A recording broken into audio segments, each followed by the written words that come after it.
अडानी की हिम्मत नहीं है कि अमेरिका में हिंडनबर्ग के खिलाफ सूट फाइल करे। और बैंकों से लाखों करोड़ रुपया जो लिया है उसकी हम सारी इंफॉर्मेशन मांगेंगे। तरह तरह से मैनिपुलेशन और फ्रॉड से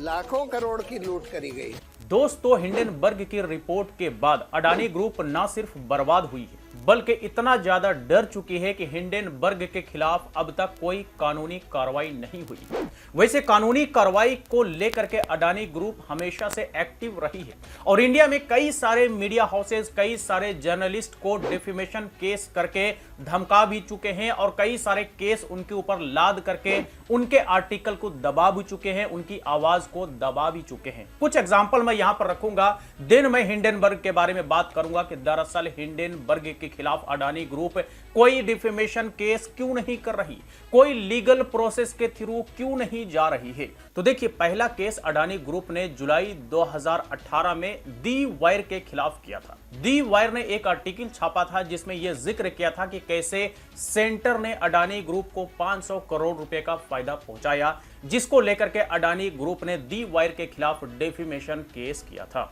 दूसरा डेफिमेशन केस इकोनॉमिक्स टाइम्स के खिलाफ 5 अगस्त 2021 को किया था, जिसमें इकोनॉमिक्स टाइम्स ने यह जिक्र किया था कि किस तरह से अडानी ग्रुप के 3 एफपीआई शेयर को ब्लॉक कर दिया गया है, फ्रीज कर दिया गया है, जिसके बाद अडानी ग्रुप ने इकोनॉमिक्स टाइम्स पर डेफिमेशन का केस लाद दिया। तीसरा डेफिमेशन केस अडानी ग्रुप ने न्यूज पोर्टल न्यूज क्लिक के खिलाफ किया था। न्यूज क्लिक ने एक आर्टिकल छापा था जिसमें इस बात का जिक्र किया था कि किस तरह से जस्टिस मिश्रा ने 8000 करोड़ रुपए का गिफ्ट अडानी ग्रुप को किया। ठीक है, तो इस पर भी न्यूज क्लिक के ऊपर अडानी ग्रुप ने डेफिमेशन केस थोप दिया था। चौथा डेफिमेशन केस अडानी ग्रुप ने एक फ्रीलांस जर्नलिस्ट रवि नायर के खिलाफ 2022 में किया था और रवि नायर ने एक आर्टिकल 2019 में छापा था जिसमें इस बात का जिक्र किया था कि किस तरह से मोदी सरकार ने अडानी ग्रुप के लिए एयरपोर्ट बिजनेस में एंट्री करवाने के रास्ते खोले। तो जिसने भी अडानी ग्रुप के खिलाफ आर्टिकल छापे, चाहे वो मीडिया हाउस रहा हो, चाहे कोई फ्रीलांस जर्नलिस्ट रहा हो, किसी को भी अडानी ग्रुप ने नहीं बख्शा और सभी के खिलाफ डेफिमेशन केस किया, कानूनी कार्रवाई किया। केस इतना लाद दिया गया कि या तो वो मीडिया हाउस या फिर वो जर्नलिस्ट जो अडानी ग्रुप के खिलाफ बातें कर रहा था वो चुप हो जाता है, शांत हो जाता है और केस कोर्ट कचहरी के मामले में उलझ करके ही रह जाता है। लेकिन अब यहां पर बड़ा ही सिंपल सा सवाल कि इंडिया में जितने सारे मीडिया हाउसेस ने, जितने सारे पत्रकारों ने अडानी ग्रुप के खिलाफ आर्टिकल छापा,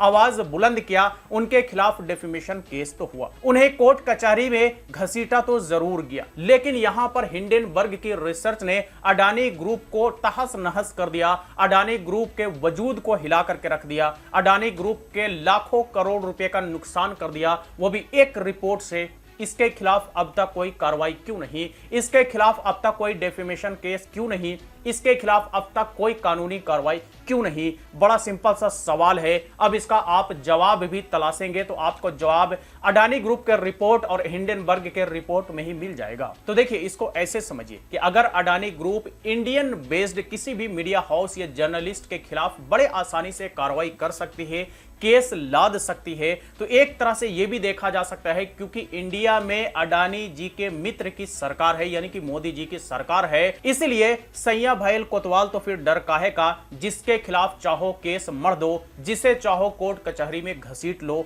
क्योंकि इंडिया में तो हमारे मित्र की सरकार है। कौन हमारे खिलाफ बोलेगा, कौन हमारे खिलाफ आर्टिकल लिखेगा, कौन हमारे खिलाफ आवाज बुलंद करेगा। लेकिन वहीं अगर दूसरी तरफ हिंडनबर्ग की रिपोर्ट पर बात करें तो हिंडनबर्ग रिपोर्ट ना तो इंडियन है और ना ही यूएस में अडानी के मित्र की सरकार है, तो दोनों तरह से अडानी के हाथ खाली हैं, इसीलिए डेफिमेशन केस नहीं कर पा रही है। ना करने की एक और वजह यह भी है कि हिंडनबर्ग ने जो दावे अपने रिपोर्ट में किए हैं, दरअसल वो दावे बहुत हद तक सही भी हैं, बहुत सारे पॉइंट्स वैलिड हैं, जिसका जवाब अडानी ग्रुप के पास है नहीं। अगर ये लीगल प्रोसेस के थ्रू जाते हैं, अगर ये कानूनी कार्रवाई करते हैं, तो अडानी ग्रुप खुद के पैर पर ही कुल्हाड़ी मार लेगी, क्योंकि इन्हें भी पता है कि हमारे खिलाफ जो रिपोर्ट हिंडनबर्ग ने छापा है उसमें बहुत सारी ऐसी सच्चाई है जिस पर हमें जवाब देना पड़ सकता है। और अमेरिका में हर कोर्ट जो है इस तरह की इंफॉर्मेशन देने के लिए अडानी को मजबूर करेगा,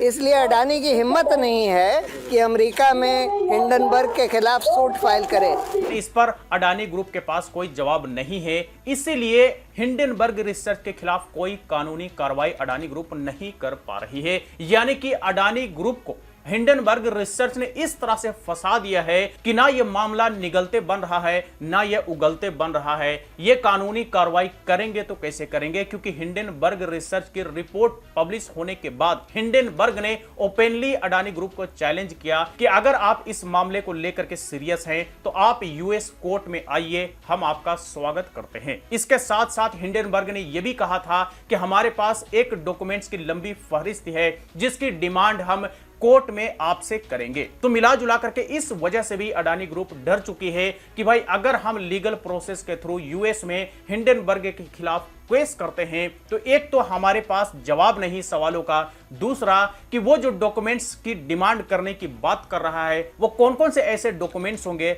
अडानी ग्रुप को यह भी नहीं पता। तो कहीं ऐसे डॉक्यूमेंट्स की डिमांड ना हो जाए जो अडानी ग्रुप की और भी पोल खोल दे, अडानी ग्रुप की और भी छीछा लेदर पूरे दुनिया भर में हो जाए, तो कहीं ना कहीं इन्हीं सारी वजहों से अडानी ग्रुप लीगल प्रोसेस के थ्रू नहीं जा रही, यानी कि हिंडनबर्ग रिसर्च के खिलाफ यूएस कोर्ट में केस नहीं कर रही है। लेकिन अब से पहले जैसे कि हमने आपको बताया कि किसी भी पत्रकार ने या किसी भी मीडिया हाउस ने अडानी ग्रुप के खिलाफ मात्र एक आर्टिकल भी छापा तो उसके खिलाफ अडानी ग्रुप ने डेफिमेशन केस किया। डेफिमेशन केस करके उसे डराने धमकाने के साथ साथ आर्टिकल डाउन करने और पत्रकार को कोर्ट और कचहरी के चक्कर लगवाने पर मजबूर किया है। तो अब यहां पर हिंडनबर्ग रिसर्च ने अडानी ग्रुप को इतना मजबूर कर दिया कि ये केस करने के बारे में सोच भी नहीं सकते, ये लीगल प्रोसेस के थ्रू जाने के बारे में सोच भी नहीं सकते। मुझे लगता है कि अडानी ग्रुप के सारे लीगल टीम आजकल सर पे हाथ रख के यही सोच रहे होंगे कि अब इसका तोड़ कैसे निकाला जाए,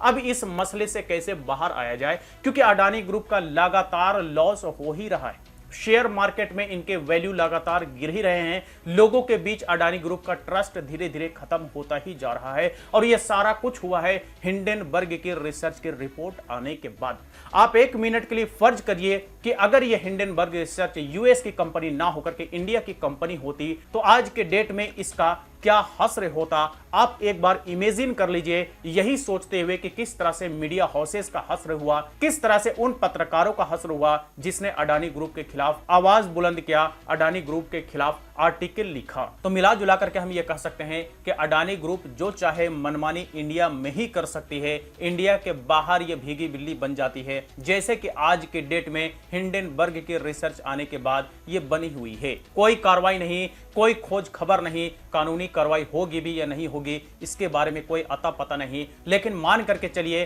कि समय 20 दिन से भी ज्यादा का वक्त बीत चुका है, अब तक कोई कानूनी कार्रवाई का अता पता नहीं है। मतलब अडानी ग्रुप डर चुकी है, कानूनी कार्रवाई हिंडनबर्ग रिसर्च के खिलाफ नहीं करने वाली है, और अगर करेगी तो खुद के पैर पर कुल्हाड़ी मारने का काम करेगी, क्योंकि हिंडनबर्ग ने साफ साफ कहा है कि अगर आप इस मामले में सीरियस हैं तो यूएस कोर्ट आइए, हम आपके लीगल प्रोसेस का स्वागत करेंगे और आपसे बहुत सारे डॉक्यूमेंट्स हमें चाहिए, उसका भी डिमांड हम कोर्ट में करेंगे। तो डर इसी बात का कि हमसे किस तरह के डॉक्यूमेंट्स हिंडनबर्ग रिसर्च मांग लेगी, हमारे पास उन सारे सवालों का जवाब नहीं जिसने हिंडनबर्ग पूछा है, हमारी तो यूएस कोर्ट में फजीहत हो जाएगी। इसके साथ साथ हमारी कंपनी की शाख जो बट्टे पर लगी हुई है वो भी पूरी तरह धूमिल हो जाएगा, वो भी पूरी तरह धूल में मिल जाएगा। तो मिला जुला करके इसी वजह से अडानी ग्रुप आज के डेट में हिंडनबर्ग से डर चुकी है और डरने के बाद कोई कानूनी कार्रवाई, कोई लीगल प्रोसेस के थ्रू नहीं जा पा रही है। तो चलिए आज तक के लिए इतना ही। इस पर आप अपनी राय हमें कमेंट बॉक्स में लिख करके दे सकते हैं।